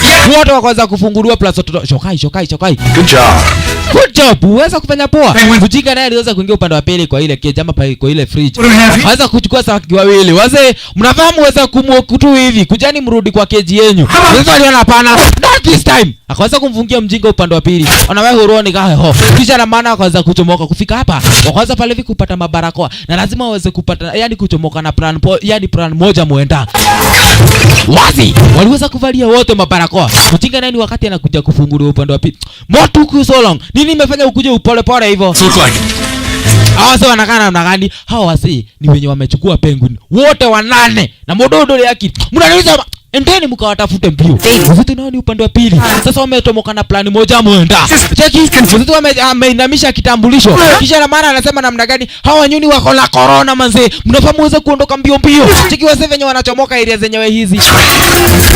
Wajua hao kwenda pale viku hapana tukeregaka. Hapa pale viku kuna noma. Sasa kaona vizuri ni waweze kurudi kwa gift shop. Ya nyama. Pale viku wameweza kurudi nao wakiwa ni wote kiujumla. Asante sana. Cheki wale mapenguins. Hapa pale hivi walikuja ile hizi. Captain aliweza kushikwa na kikamba fulani hapa. Akaanza pale hivi kujibingirisha nacho at least ni aweze kujitoa. Lakini asiwe na habari. Kuna jera hapa chini ataka. Waya aliweza kuongwa chini. Lakini aliweza kupata kiburungo fulani ambacho kiliweza kujifungililia upande wa pili kwa ngongo. Kisha na maana cheki Guardians atuniweze kumfika kumshika captain. Lakini captain ni nani? Unajua pale hivi machenga. Ukai mali kwa muone nafuata nani? Kaingia kwa elevator na nikajifunga. Ai. Pipi na yeye upande wa pili, Pipi Penguins. Aliweza kupigwa mtambo na mwenzetu akamwambia namna gani distract hawa jifanye pale hivi kuna perturbance fulani. Ni hilo sisi wenyewe tuweze kupita. Okay, Kereta kaona namna gani kama kawa huyu ni mdosi wake. Kufika hapa namna gani? Akaanza kujakusha na hii Kemeta. Hey, Smith. Nice and neat formation. Okay. Stay in formation. Twendeni msipotee kwa njia. Haraka. Imagine pale hivi nimesikia tori kitu kimeningia upande wa pili kwa mwili wangu nikaanza pale hivi kuanguka area zenyewe hizi. Sasa tu anatinga liko pale lakini Jonte mwenye ndio huyu mani Johnny. Change of France pio. Kwanza kuchomoka kaida tunaye bio pia. Pipi. Funga brako. Yote bodo kenyita. Akisha na maana hiki kimkonjo chako na ambacho unatusumbua nacho. So Popper, are you forgetting something? Kuna chenye ambacho mimi naweza nikasahau. Lakini Amanda alimwambia na nani? Kuna mmoja na ambaye yuko hapa. Nani yuko hapa? Kai au mwatari ho. Kumbe akopanda pili kule rooftop. Tena amezurua nikiuregudha. Mbona unajipiga jamaa? Mbona unajitwanga hoya? Jifungililia hapo, kaa hapo. Fala manga. Na mimi mwenyewe nimeweza kutomoka. Nimeweza kwenda nikiendaga. Sasa wenzetu wameamua na gani kuna mkutano mmoja na wao wamebakisha. Wake Mrs. Harris. Lazima wahakikisha wamepata wameweza kupata ile hotel. Mtitore hao huo. Mjinga sasa na aweze kufunguliwa. Sasa pale hivi kupatana na Kemata. Hega skuta kaka kweka. Lazima pale hivi niweze kufuata wajinga. Mwanzo upande wa pili the Greens wenzetu waliweza kufika mbio. Leo sasa lazima waweze kuingia ile zenyewe hizi. At least waweze kuona kama wataweza kupata ile hoteli. Mrs. Harris na yeye anasema hataweza kupeana ile hoteli. And that's why I'm here to announce inaitwa slow motion. Don't do it. Don't do it. Wasemja yona mse. Mutie muona modo slow motion mutitigana. Manzi inaitwa slow motion. You can't sell this place. You can't sell this place. This place iko na future ama pale iko na historia ya wase wengi zaidi na Kemata. Hiki pale viki na furugo wale wana yana wero yule wataweza kufutwa job. nilikuwa nakuja hapa na budangu kwa kale kameza na ambako nilikuwa nakataa kwenda ndani yake. Juzi tena nikakuja na bibi yangu. Na tena nikakuja na wewe hapa. Alafu unataka pale hivi kuweza kuuza? Hapana, haufai kuuza. At least wacha ikue, yani kazi yenyewe ni ya wasi kama yani ya wasi wenye tunajua. Nani no hakuna trade. I'm not selling it. You are not selling it? Ndio, mimi siuzi. Well, we got dressed up. Hiyo ni kitu poa. Kumbe mjinga kwa jina Jones aliweza kufika hapa. Jones, New York Zoo. Jones, New York Zoo. Na nimekuja hapa kuweza kumshika huyu jamaa kwa jina Mr. Poppers. Mwanzo jamaa mwenyewe ameweza kuwaiba mapenguins. Hata penguins. Sasa tulifanyaje mapenguins? Kumbe mapenguins waliweza kuletwa na pipi. Ni orauga. Ni mabeste zangu.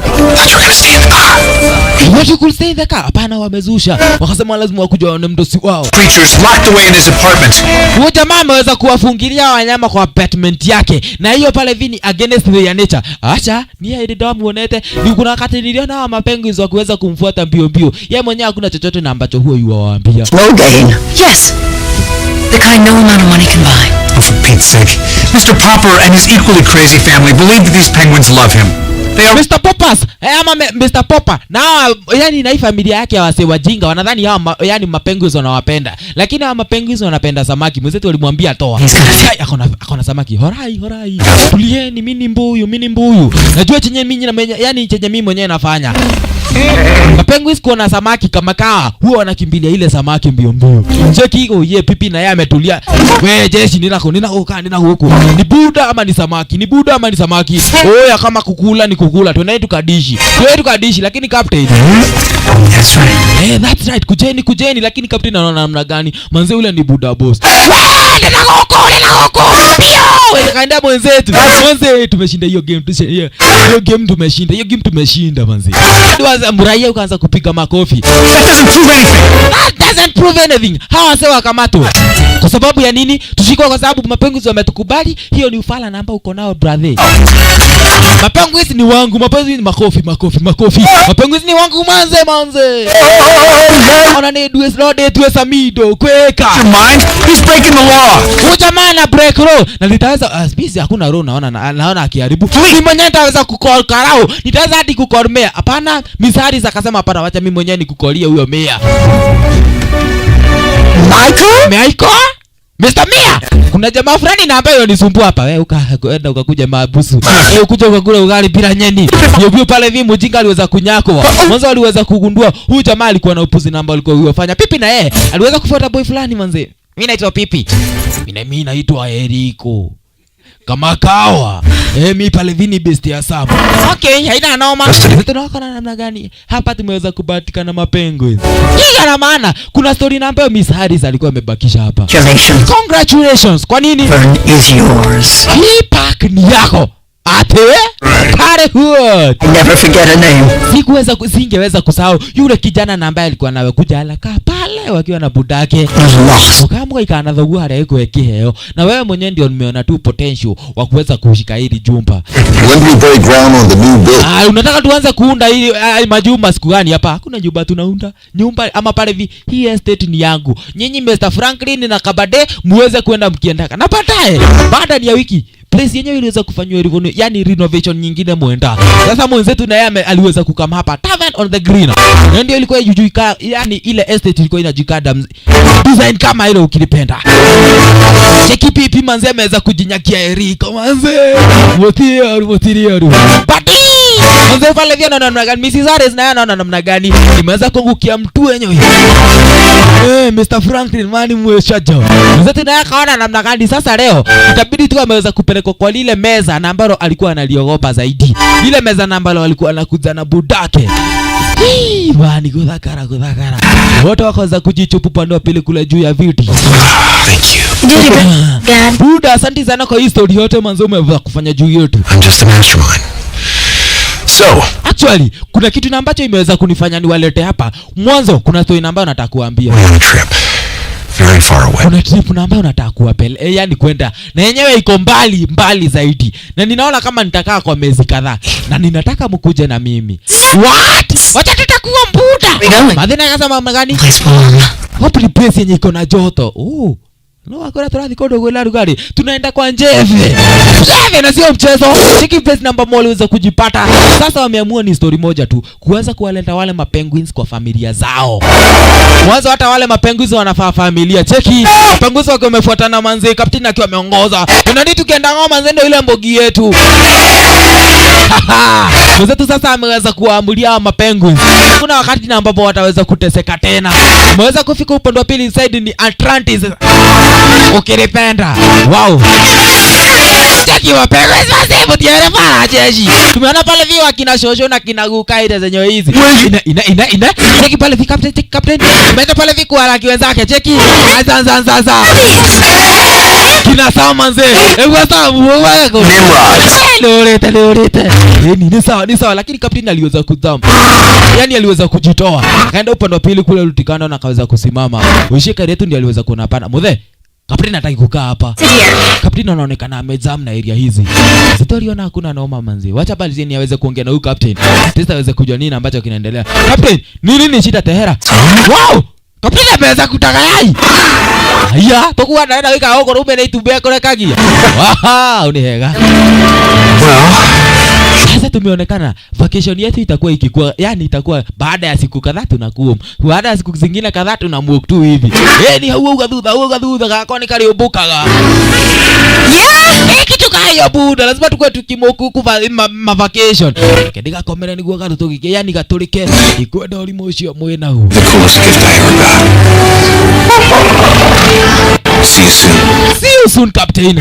Kichana maana we. Mwedwa. Story totally turarikia. Unajua nisikia pale hivi mnapendana na Niki. Huyo Niki nilikuambia pale hivi nikaweza patana na enta za mnyonga. Unasikia? Na ukinya tu wedane, na ukinya tu shoke family ndio baba. Familia sasa imeweza kurudi fomu, imeweza kurudisha ikiwa ni yote yenyewe. Mwanzo kama penguins ndio wameweza kufanya mwenzetu, at least familia yake imeweza kumrudia. Hata kuweza kuhustle sana. Imeweza tu kusaidiwa na mapenguins. Mwenyewe pale hivi akaweza kuhakikisha familia yake imemkubali tena. Asante sana. Cheki. Wale mapenguins walikuwa ni wengi zaidi. Wote kina kapteni wameweza kusaidiwa na mwenzetu, wakaweza kurudi kwa familia zao. Right. Ni Mr. Popasa Penguins Dungu, mpenzi mtazamaji. Asanteni sana. Nyuma ya maika mini wenyora DJ Dizo. I said that my brand new bitch. I hold them tight and flow like a hawk daily.